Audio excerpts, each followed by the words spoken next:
বন্ধুরা, আজ আর একটা অঙ্ক নিয়ে হাজির হয়েছি। সেটা হচ্ছে দুই দুই দুই কীভাবে ছয় হয়, তিন তিন তিন এটাও ছয় হবে, আর চার চার চার এটাও ছয় হবে, এবং ছয় ছয় ছয় এটাও ছয় হবে। কীভাবে সম্ভব?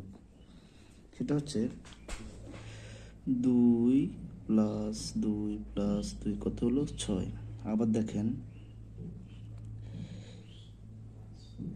তিন গুণ তিন, তিন থেকে নয়, নয় থেকে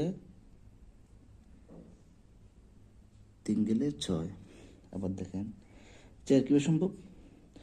এটা আমি প্লাস দেব, এটাকে প্লাস দেব, তার চার চার চার তিন চার 12 হলো, ছয় হলো না। আমি এটাকে রুট দেব, এটাকে রুট দেব, এটাকে রুট, তোমার দুই দুই দুই ছয় হয়ে গেল।